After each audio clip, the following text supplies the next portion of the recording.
Trail riding is the essence of mountain biking.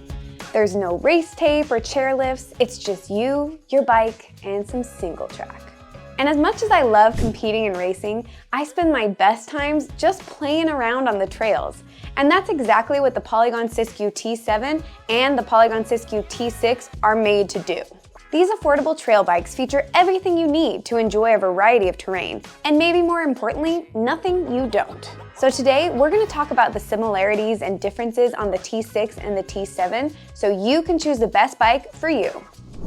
The T6 and the T7 both share the same frame, which features modern industry standards like boost spacing, internal cable routing, and room for a full-size water bottle in the front triangle. This means that the bike is essentially future-proof and is ready to be modified or upgraded down the road to suit your specific needs.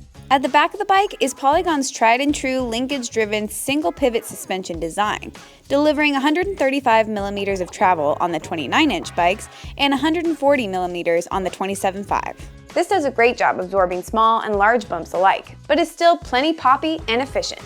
Both bikes are available in 4 sizes, small through extra large, with 27.5-inch wheels available for small and medium bikes, and 29-inch wheels for medium through extra large. While 29-inch wheels are great for maintaining high speeds, I think Polygon's choice to use a 27.5-inch wheel for the smaller frames is a great call. It makes it so much easier for riders to move around over the frame without needing to worry about getting caught up on your rear tire. To compensate for any potential trade-offs from using a smaller wheel, all 27.5-inch variants come with 150 mils up front, which is 10 millimeters more than the 29-inch bikes. The longer travel fork also slackens out the head tube angle just a bit, putting it at 65 degrees on the 27.5-inch models and 65.5 degrees on the 29ers.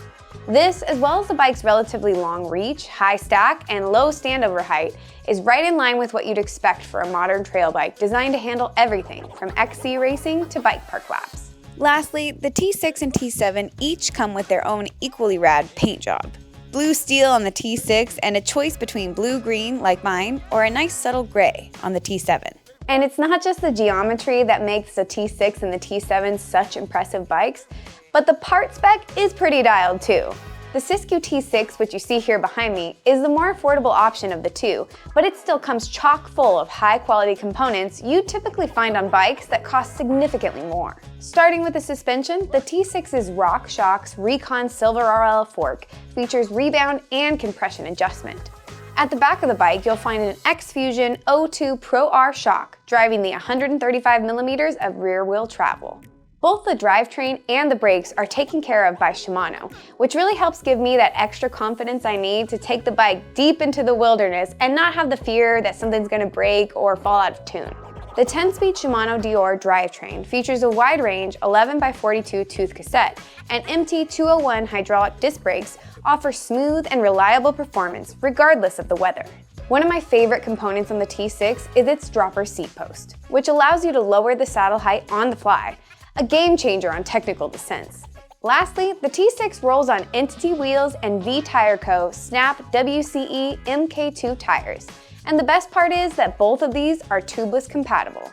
Riding the T6 was the first time I actually got to put those tires to the test, and the rolling speed and grip was quite impressive. All in all, the T6 is a versatile and capable bike, just waiting to spend some time at your local trail center.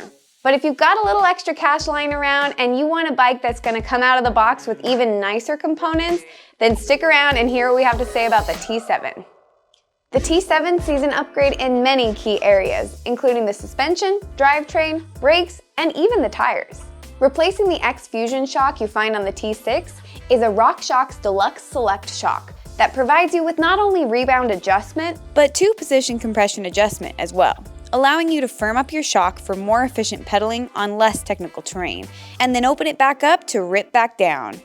One of my favorite additions to the T7 is the 12-speed Shimano Dior drivetrain, which features a super wide 11x52 tooth cassette. These additional gears make steep climbs a breeze, and it's hard to go back to anything else once you've experienced the smooth and reliable performance from this drivetrain.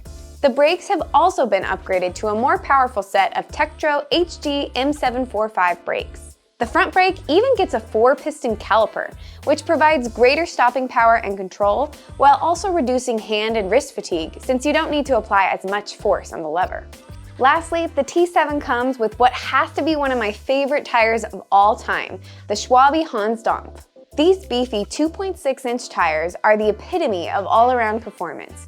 Just about all of the other components, including the 780mm wide bars and 35mm stem, come from Polygon's in-house component brand, Entity. These humble parts provide all the same features and performance as name brand components without that extra cost. And really, that's how I'd sum up the T6 and the T7. Heavy on performance and light on cost. If you need something that's a bit more beefy and can handle daunting descents, we recommend our hard-hitting Enduro series, the Colossus N. Want something a bit lighter and quicker? Then check out the Downcountry D7, which is ideal for fast and flowy terrain. But if you want a bike that's truly a jack of all trades, then the Polygon Siskiu T6 and the T7 are the bike for you. Now, if you have any more questions about either of these bikes or really about choosing that best bike for you, drop a comment below where I'll be hanging out.